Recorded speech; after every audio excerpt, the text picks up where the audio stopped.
नाशिक जिल्ह्याचं नाही तर राज्यामध्ये परवाच कॅबिनेट मीटिंगमध्ये त्या संदर्भामध्ये सगळा आढावा घेण्यात आला आणि गेल्या वर्षीच्या तुलनेमध्ये गेल्या 2 वर्षाच्या तुलनेमध्ये यावर्षी पाणी साठा बरा आहे. म्हणजे गेल्या 2-3 वर्षापेक्षा कमी नाही आहे, बरा आहे. नाशिक शहरामध्ये सुद्धा सध्या धरणांची परिस्थिती जेमतेम आहे, पण मला नाही वाटत एवढी काही टंचाई येईल. काही अंतर्गत डिस्ट्रीब्युशनमध्ये काही डिस्टर्ब झाला असेल तर त्यामुळे कुठे कमी जास्त झाला असेल, पण मला वाटतं आम्ही अतिशय काटकसरीने पाण्याचा वापर करून पाणी जूनपर्यंत आपण त्या ठिकाणी पुरवू. जलजीवन मिशन सारखी योजना सरकारने राबवली, मात्र ही जलजीवन मिशन योजना जी आहे ती ग्रामीण भागात पूर्णतः फेल आहे. ठेकेदारांनी बिलं काढून घेतलेली आहे, मोठ्या प्रमाणात पैसा सरकारने दिलेला आहे, मात्र प्रत्यक्षात गावामध्ये नळ योजना नाही. आज आदिवासी संघटना मुंबईला जाणारं पाणी रोखण्याचा इशारा देत आहे. आज त्यांचं तिकडे आंदोलन होत आहे. हे सगळं याला धरून आहे की सरकार अधिकारी जे आहे, प्रशासन जे आहे, ते या सगळ्या योजना ज्या आहेत त्या प्रत्यक्ष राबवताना दिसत नाही. जलजीवन मिशन प्रधानमंत्र्यांचं स्वप्न आहे की हर घर जल, प्रत्येक घरी पाणी, प्रत्येक घरी नळ. ही योजना याच्या माध्यमातून हजारो कोटी रुपये राज्यामध्ये खर्च केले जात आहेत. अनेक ठिकाणी कामं सुरू आहेत, काही ठिकाणी पाईपलाईन झालेल्या आहेत, काही ठिकाणी सोर्स झालेले आहेत तयार, काही ठिकाणी पाण्याचे टाके झालेले आहेत. कमी अधिक प्रमाणामध्ये कामं सगळीकडे चालू आहेत, पण अजून पूर्णत्वाकडे नाही आहे. ही वस्तुस्थिती आहे. मला वाटतं त्याला गती देण्याची आवश्यकता आहे. काही ठिकाणी काही तांत्रिक अडचणी आहेत. पाईपलाईन टाकण्यासंदर्भात भूसंपादनाच्या म्हणजे शेतकऱ्यांच्या अडचणी आहेत नाही असं नाही, पण मला वाटतं की प्रधानमंत्र्यांची ही अतिशय महत्त्वाकांक्षी योजना आहे.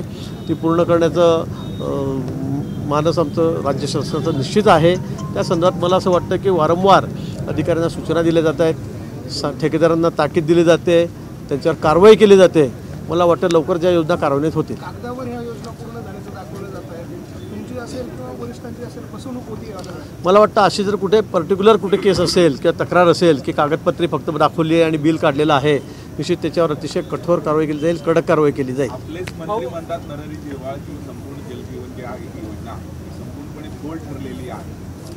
नाही, काही ठिकाणी कमी अधिक प्रमाणात असेल, काही सोर्स कमी पडला असेल किंवा काम कमी अधिक झालं असेल, पण सगळीच योजना फोल ठरली असं म्हणण्याचं मला वाटतं की आवश्यकता नाही आहे. तसं समजण्याचं कारणही नाही आहे. अनेक ठिकाणी योजना या सुरू झालेल्या आहेत, काही अंतिम टप्प्यामध्ये आहेत. मला वाटतं येणाऱ्या पुढच्या काळामध्ये काही रिवाईज एस्टिमेट मंजूर करण्याच्या संदर्भामध्ये काही अडचणी होत्या. काल परवाच माननीय मुख्यमंत्री महोदयांनी त्या संदर्भामध्ये निर्देश दिलेले आहेत.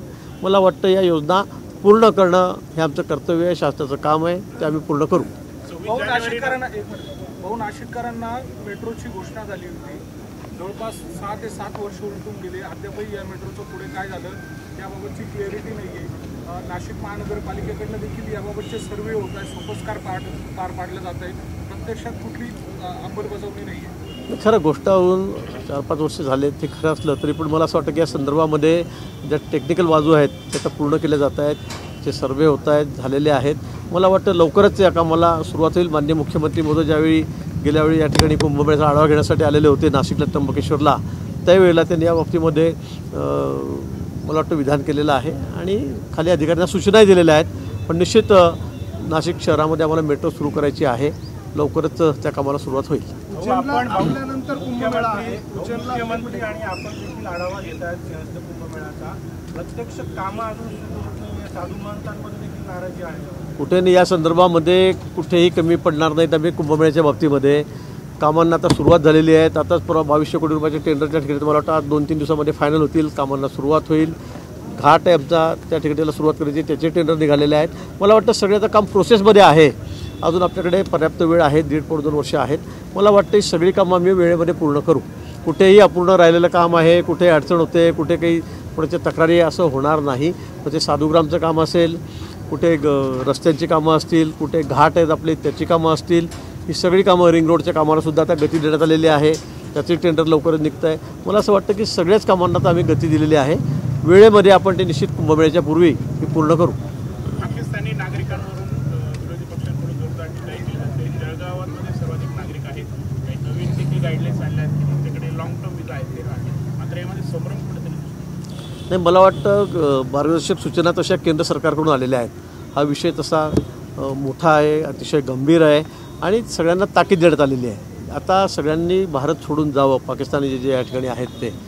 आता वैद्यकीय कारणासाठी आलेले अनेक लोक होते, लग्नाहून आलेले आहेत, पण त्यामध्ये कुठेही हयगय केली जाणार नाही. जे इल्लिगल या ठिकाणी राहत आहेत. इल्लिगल म्हणण्यापेक्षा आता ज्यांचा व्हिसा जरी असेल तरी त्यांनी देश सोडून जावं अशा सूचना केंद्र सरकारच्या माध्यमातून राज्य सरकारच्या माध्यमातून देण्यात आलेल्या आहेत. असे लोक हुडकून काढले जात आहेत आणि जे असे असतील त्यांना बाहेर काढलं जाईल, अन्यथा त्याच्यावर कठोर कारवाई होईल. गेल्या अनेक वर्षांपासून मागणी होती जातीय जनगणनेची, निर्णय काल झालेला आहे. तसं बघता या निर्णयाकडे किती फायदा होऊ शकतो? मला वाटतं हा ऐतिहासिक निर्णय आहे. जनगणना म्हणजे स्वातंत्र्यानंतर मला वाटतं पहिल्यांदाच जनगणना या ठिकाणी होते.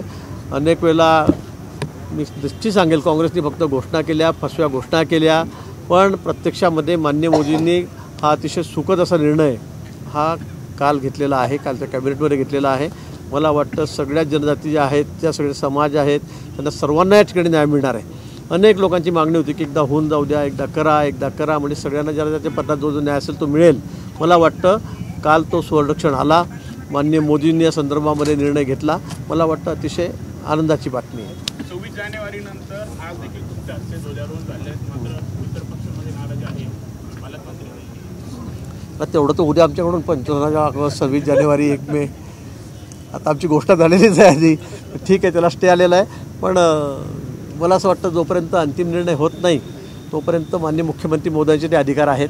त्यामुळे मला आणि रायगडला त्या तटकरे ताई आहेत त्यांना आणि मला ते अधिकार दिलेले आहेत. जोपर्यंत मुख्यमंत्री सांगतील तोपर्यंत आम्ही ध्वजारोहण करू. नाही सांगितलं दुसऱ्या दिवशी दुसरं कोणी करेल, आम्हाला काही तर त्रास नाही आहे. एक नाशिकसाठी एक महत्त्वाचा प्रश्न आहे. हां, सोलापूर धरणात 48% पाणी सध्या शिल्लक आहे, पण नाशिकमध्ये अनेक ठिकाणी पाणी विस्कळीत आहे. भाजप नेत्यांनी अनेक वेळा आंदोलन केलेलं आहे. एक टाईम सुद्धा पाणी येत नाही आहे, खूप मोठ्या प्रमाणात विस्कळीत आहे. तर निश्चित आज बैठक आहे या संदर्भामध्ये, म्हणजे कुंभमेळ्याच्या संदर्भात बैठक आहे. त्यात मी अधिकाऱ्यांना सगळ्यांना बोलवलेलं आहे. त्या संदर्भात मी माहिती घेतो की असं पाणी असताना लोकांच्या घरापर्यंत पाणी का जात नाही, नळाला पाणी का जात नाही. मला वाटतं की तांत्रिक अडचणी असतील काय, पण या संदर्भात निश्चित मी आज माहिती घेतो आणि सगळ्या दुरुस्त करण्याच्या सूचना देतो. नाशिकमध्ये हिंसाचाराची घटना घडली होती. महाविकास आघाडीच्या नेत्यांचा त्यामध्ये समावेश होता. त्यांच्यावर गुन्हे दाखल झालेले आहेत. देखील तपास केला जातोय. काही सराईत गुन्हेगार देखील त्यामध्ये आहेत पोलीस. निश्चित माननीय मुख्यमंत्री महोदयांनी पोलीस अधिकाऱ्यांना सर्वांना सूचना दिलेल्या आहेत की कुठेही गुन्हेगारी गुंडगिरी या ठिकाणी खपवून घेतली जाणार नाही. मला वाटतं नाशिकच नाही तर राज्यभरासाठी या सूचना आहेत. मला वाटतं अशा पद्धतीने जर कोणी गुंडगिरी करत असेल, दादागिरी करत असेल, निश्चित त्याचा बंदोबस्त तात्काळ केला जाईल.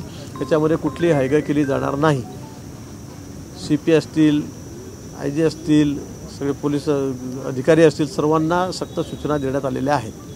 आपल्या जर नजरेमध्ये असे लोक असतील की जे अशा पद्धतीने जमीन बळकावण्याचे कामं करतात, दादागिऱ्या करतात, खंडणी मागतात, निश्चित आम्हाला कळवा. आरोप केलेला होता, त्यांनी त्याबाबतचा खुलासा केलाय. मात्र एकूणच हे प्रकरण जर बघितलं मला वाटतं आजकाल आरोप करणं फार सोपं झालेलं आहे. त्यावर आरोप करण्यात मला वाटतं आरोप करणं आजकाल फार सोपं झालेलं आहे. कोणी कोणाचे नाव होतं. मला वाटतं काहीतरी कागदपत्र दाखवावी, काय असेल तर दाखवावं. आता माझे मित्र अनेक आहेत, माझे मित्र आहेत म्हणून त्यांनी काही जमीन घेतली तर त्यांनी त्या बाबतीत खुलासा केलेला आहे. त्यांनी सांगितलं की सुप्रीम कोर्टात पैसे भरून ती जमीन घेतलेली आहे. आता जो आरोप करणारा आहे त्याची विश्वासार्हता किती आहे, त्याच्यावर किती गुन्हे दाखल आहेत, तो कुठल्या प्रकारचा माणूस आहे हे आपण तपासलं पाहिजे, हे आपण बघितलं पाहिजे. त्या अनेक लोकांचा ब्लॅकमेलिंगचे धंदे सुरू झालेले आहेत. त्यामुळे तशातला तो एक प्रकार आहे. असं माहिती घेतली असताना मी आपल्याला बातमी वाचल्यानंतर माझ्या लक्षात आलं ते मी माहिती घेतली, पण हा माणूसही कोण आहे हे आपण बघितलं पाहिजे. तिथं आजकाल कोणी ब्लॅकमेलिंगच्या नावाखाली कोणालाही काय करतं, मागच्या त्याच्यावर किती गुन्हे आहेत, तो काय काय करतो दररोज धंदे, हे आपण तपासलं पाहिजे. आणि माझं नाव त्याला जर वाटत कुठे असेल तर त्यांनी कागदपत्र एखादं दाखवावं की बाबा मी कुठे आहे इथे. 5 वर्षाला मी मागच्या वेळेला पालकमंत्री या जिल्ह्यावर आता पालकमंत्री नाही आहे मी, त्यावेळेसही दाखवा मला एखादं की बाबा हे बघा तुम्ही 1 एकरभर घेतलं, अर्धा एकर घेतलं, 10 गुंठे घेतलं, 5 गुंठे घेतलं, तिथे फार्म हाऊस बांधलेलं आहे, तिथे जमीन घेतलेली आहे.